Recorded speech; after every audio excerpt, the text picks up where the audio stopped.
আল্লাহ রাব্বুল আলামিন আযান সম্পর্কে কোরআনে বলেছেন, ওইজা নাদাইতুম ইলাস সালাহ, যখন তোমরা নামাজের জন্য আযান দাও তখন এক শ্রেণীর মানুষ আছে যারা সেই আযানকে ঠাট্টা, বিদ্রূপ এবং তুচ্ছ তাচ্ছিল্যের বস্তু বানায়। এরপরে বলেছেন এদের আসলে আকল নেই, বিবেক নেই, এ কারণে তারা এই অপরাধটি করে থাকে। মুহতারাম হাজিরিন, আযান অত্যন্ত গুরুত্বপূর্ণ। আল্লাহ তাআলা রাসূল সাল্লাল্লাহু আলাইহি ওয়াসাল্লাম আযানকে দাওয়াতে তাম্মা বলেছেন, একটি পূর্ণাঙ্গ পরিপূর্ণ দাওয়াত, একটি পূর্ণাঙ্গ আহ্বান বলে আখ্যায়িত করেছেন। কারণ আযানের মধ্যে যে শব্দগুলো আছে, এই শব্দগুলো মধ্যে যেমন ঈমানের বিবরণ আছে, তেমনিভাবে ইবাদতের মধ্যে শ্রেষ্ঠতম ইবাদত নামাজের বিবরণ আছে। আযানের মাধ্যমে তাওহীদের ধ্বনি উচ্চকিত করা হয়, আল্লাহু আকবার, আল্লাহ সবচেয়ে বড়। আযানের মধ্যে শাহাদাতাইন আছে, আশহাদু আল্লা ইলাহা ইল্লাল্লাহ ওয়া আশহাদু আন্না মুহাম্মাদার রাসূলুল্লাহ। আযানের মধ্যে আছে হাইয়া আলাস সালাহ, নামাজে আসো, হাইয়া আলাল ফালাহ, কল্যাণের পথে আসো। তো এই যে আযান, এই আযানের একটি আদব হলো যে আযান হওয়ার সঙ্গে সঙ্গে আযানের ধ্বনি যখন আমাদের কানে আসবে তৎক্ষণাৎ আমাদেরকে সকল কর্ম স্থগিত রেখে, বন্ধ রেখে আযানের জবাব দিতে হবে। আযানের জবাবের দুটি অংশ, একটি হচ্ছে মৌখিক জবাব, আরেকটা হচ্ছে আমলি জবাব। মৌখিক জবাব হচ্ছে মুয়াজ্জিন যা বলে সেগুলো উচ্চারণ করা, আর আমলি জবাব হচ্ছে আপনি নামাজের প্রস্তুতি গ্রহণ করবেন এবং জামাত এর সঙ্গে নামাজ পড়ার জন্য জামাত যেখানে প্রতিষ্ঠিত হয় সেই জামাতের জায়গায় আপনি গমন করবেন এবং সেখানে গিয়ে অংশগ্রহণ করে জামাতের সাথে নামাজ আদায় করবেন। এটা হলো আযানের আমলি জবাব। নামাজের মৌখিক যে জবাব, সেটা মুয়াজ্জিন যেভাবে বলে সেভাবে বলা, এটা হলো সুন্নাতে মুআক্কাদা। আর আযানের আমলি জবাব যেটা, যে আযানের পরে যে নামাজের জন্য এই আযানটি দেওয়া হয়েছে, সেই নামাজের জন্য প্রস্তুতি গ্রহণ করে নামাজের জামাতে অংশগ্রহণ করবার জন্য গমন করা এবং জামাতে নামাজ আদায় করার জন্য যাওয়া, এটা হচ্ছে আমলি জবাব। আর এই জবাবটা হচ্ছে ওয়াজিব। আমাদের মাযহাব মতে সুন্নাতে মুআক্কাদা কাল ওয়াজিব, জামাতবদ্ধ নামাজ পড়া আমলিভাবে ওয়াজিব। দালিলিক বিবেচনায় আমাদের মাযহাবে এটা কাল ওয়াজিব, ওয়াজিবের মতো গুরুত্বপূর্ণ। মুহতারাম হাজিরিন, আযানের যে মৌখিক জবাব আছে, সেই মৌখিক জবাবের মাসআলা হলো, আল্লাহ রাসূল বলেছেন, মান সামিয়াল আযান, যে ব্যক্তি আযান শুনল, সুম্মা ক্বালা মিসলা মা ইয়াকুলুল মুআজ্জিন, অত মুআজ্জিন যা বলেছে তার মতো করে বলল। মুআজ্জিন কি বলেছেন? আল্লাহু আকবার, আল্লাহু আকবার বলেছেন। তো আমরা যারা শুনছি আমরাও আল্লাহু আকবার বলবো। মুআজ্জিন বলেছেন শাহাদাতাইন, আমরাও তার সঙ্গে শাহাদাতাইন বলবো। এরপরে মুআজ্জিন বলেছেন হাইয়া আলাস সালাহ, হাইয়া আলাল ফালাহ। এখানে দুটি আমলের কথা হাদিসের মধ্যে এসেছে, যে একটা হলো মুয়াজ্জিন যা বলল হাইয়া আলাস সালাহ, আপনিও শ্রোতা হাইয়া আলাস সালাহ বললেন, হাইয়া আলাল ফালাহ বললেন, এটাও বৈধ, এটাও সাব্যস্ত আছে। আবার এটা না বলে লা হাওলা ওয়ালা কুওয়াতা ইল্লা বিল্লাহ বলা, এটাও সাব্যস্ত আছে, এটাও হাদিস দ্বারা প্রমাণিত আছে। এখানে আপনার এখতিয়ার, আপনি যেটা ইচ্ছা বলতে পারেন। তবে উলামায়ে কেরামের অধিকাংশ তারা প্রাধান্য দিয়েছেন, অগ্রাধিকার দিয়েছেন লা হাওলা ওয়ালা কুওয়াতা ইল্লা বিল্লাহ এটা বলাকে। এরপরে মুয়াজ্জিন সাহেব বলবেন আল্লাহু আকবার লা ইলাহা ইল্লাল্লাহ, হুবহু এটাই আমরা বলবো। আযান শেষ হলো। এরপর আল্লাহ নবী বলছেন সুম্মা সাল্লা আলাইয়া, এরপরে ওই শ্রোতা যে আযানের জবাব দিচ্ছে সে আমার প্রতি দরুদ শরীফ পাঠ করবে। সুম্মা দাআলি বিল ওয়াসিলা, এরপর আমার জন্য ওয়াসিলা সম্বলিত যে দোয়াটি আছে সেই দোয়াটি পড়বে।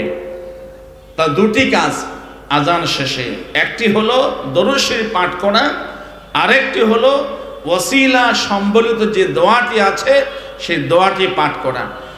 আমাদের মধ্যে এই সুন্নতটা অনেকেরই ছুটে যায় বা এটা আমরা অনেকে জানি না। সেটা হলো যে আজানের শেষে আমরা দোয়া পড়ে বসি, কিন্তু সুন্নাহ হচ্ছে আজানে পড়ে দরুদ শরীফ পাঠ করতে হবে, এরপরে দোয়া পড়তে হবে। এই যে আজানে পড়ে দরুদ শরীফ পাঠ এরপরে দোয়া, এই আমলটা আমাদের সমাজে সচরাচর দেখা যায় না এবং অনেকে আমরা এই আমলটা জানি না। আজকের মাহফিল আমরা যদি জেনে থাকি, প্রথম নিয়ত করি এটা আমল করব, আগেও যদি জেনে থাকি কিন্তু আমলে আসেনি, আমরা আমলে নিয়ত করে নেই যে আজান শ্রবণের পরে প্রথম কাজ হলো দরুদ শরীফ পাঠ করা, এরপরের কাজ হলো আল্লাহ রসুলের জন্য ওসিলা সম্বলিত যে দোয়াটি তিনি শিখিয়েছেন সেই দোয়াটি পড়া। আল্লাহুম্মা রাব্বা হাযিহিদ দাওয়াতিত তাম্মা ওয়াস সালাতিল কাইমা আতি মুহাম্মাদানিল ওয়াসিলাতা ওয়াল ফাদিলা ওয়াবআসহু মাকামান মাহমুদানিল্লাযী ওয়া'আদতা ইন্নাকা লা তুখলিফুল মিআদ। এই হলো দোয়ায় ওসিলা। এটার মধ্যে একটা ওসিলা শব্দ আছে, আর ওসিলা হচ্ছে একটি মর্যাদার আসন, একটি মর্যাদার স্থান, যেটা আল্লাহ তাআলা তার রাসূল সাল্লাল্লাহু আলাইহি ওয়াসাল্লামকে সেই হাসরের ময়দানে দান করবেন। বলুন সুবহানাল্লাহ। আল্লাহ রাসূল বলেছেন, এইভাবে যে ব্যক্তি মুয়াজ্জিন আজান শুনলো, আজান শুনে সমস্ত কর্মকাণ্ড সমস্ত তৎপরতা বন্ধ করে আজানের মুয়াজ্জিনের অনুকরণে তার সাথে সাথে তার জবাবটা প্রদান করলো, জবাব শেষ করার পরে আমার প্রতি দরুদ শরীফ পাঠ করলো, এরপরে আমার জন্য ওয়াসিলা সম্বলিত যে দোয়া সেই দোয়াটি করলো, এর ফজিলত সম্পর্কে রাসূল বলেছেন। আর হাদিসটি ইমাম বুখারী তার সহিহুল বুখারী কিতাবে কিতাবুল আজানের মধ্যে এই হাদিসটি এনেছেন, যে রাসূল বলেছেন ওয়াজাবাত লাহু শাফাআতি ইয়াউমাল কিয়ামা, কিয়ামত দিবসে তার পক্ষে সুপারিশ করা আমার জন্য আবশ্যক হয়ে পড়বে। সুবহানাল্লাহ।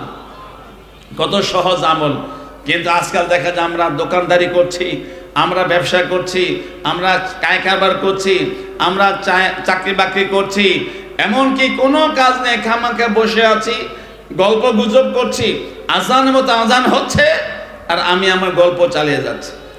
অথচ সাহাবায়ে কেরাম রিদওয়ানুল্লাহি তাআলা আলাইহিম আজমাইনের মধ্যে আজানের ইহতিমাম এমন ছিল, হাদিসের মধ্যে এসেছে, হেকায়েতে সাহাবার মধ্যে এসেছে, কোন সাহাবী কাজে রত, হাতে কুঠার আছে কিংবা হাতে কোদাল আছে কিংবা হাতের মধ্যে বেলচা আছে কিংবা হাতের মধ্যে হাতুড়ি হাম্বল দস্তা আছে, লোহা গরম করেছেন, হাতুড়ি দিয়ে পিটিয়ে পিটিয়ে সেই লোহাকে আঁকা বাঁকা করে কোনো বস্তু বানাচ্ছেন, দা বানাচ্ছেন, খন্তি বানাচ্ছেন, কিন্তু আজান হয়ে গেছে, আজানের আওয়াজ যখন কানে এসেছে এই হাতের উপরে উঠিয়েছেন, আজানের ধ্বনি শুনতে পেয়ে সেখানেই ওটাকে নেমে রেখেছেন, আর দ্বিতীয়বার এই কাজে প্রবৃত্ত হননি।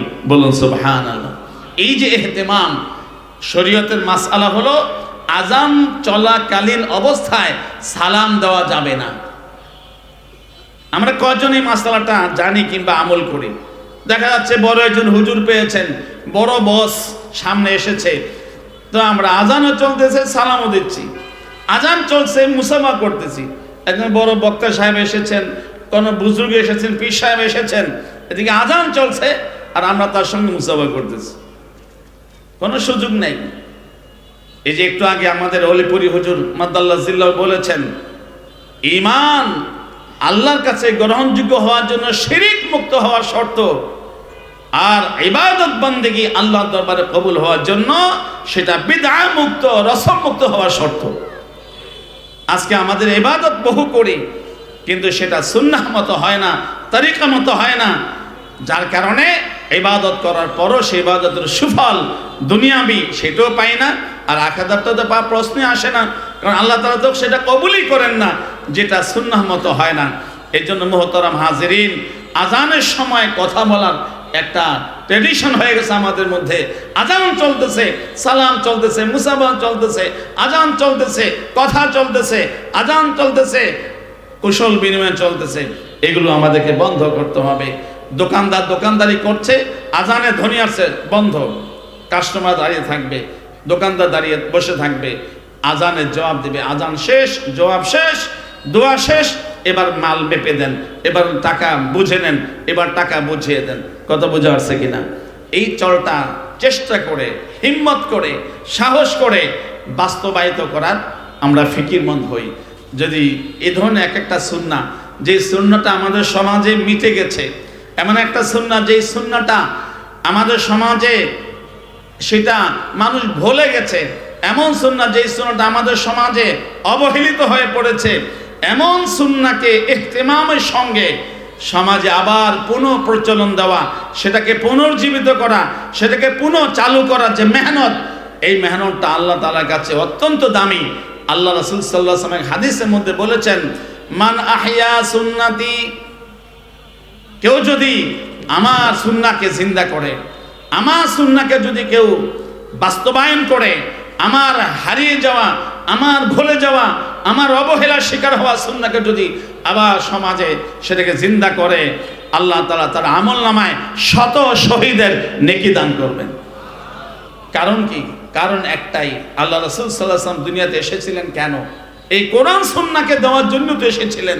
এত মেহনত তার কেন ছিল? এই কোরআন সুন্নাহকে নিয়েই তো ছিল। তিনি চলে গেছেন, আমাদেরকে কি টাকা পয়সা দিয়ে গেছেন, বাড়ি ঘর দিয়ে গেছেন, দালান কোঠা দিয়ে গেছেন, কোন পদ পদবি দিয়ে গেছেন? কিচ্ছু দিয়ে যান না। এগুলো কিছু দেওয়ার জন্য তিনি আসেনও নাই। তিনি এসেছিলেন মানব জাতিকে একটি আদর্শের কিতাব আল কোরআন, হুদাল লিন্নাস, যেটা মানব জাতির হেদায়েতের প্রদর্শক, সেটা দেওয়ার জন্য তিনি এসেছিলেন। আর তিনি এসেছিলেন সুন্নাহ, যেটা হচ্ছে গুমরাহি থেকে বাঁচার হাতিয়ার, যেটা হচ্ছে ভ্রষ্ট থেকে মুক্তির মানদণ্ড। এই কোরআন ও সুন্নাহ নবীজি বলে গেছেন, লান তাদিল্লু মা তামাসসাকতুম বিহিমা কিতাবাল্লাহ ওয়া সুন্নতি। আমার রেখে যাওয়া কোরআন, আমার রেখে যাওয়া সুন্নাহকে ধরে রাখবে, পথ হারাবে না।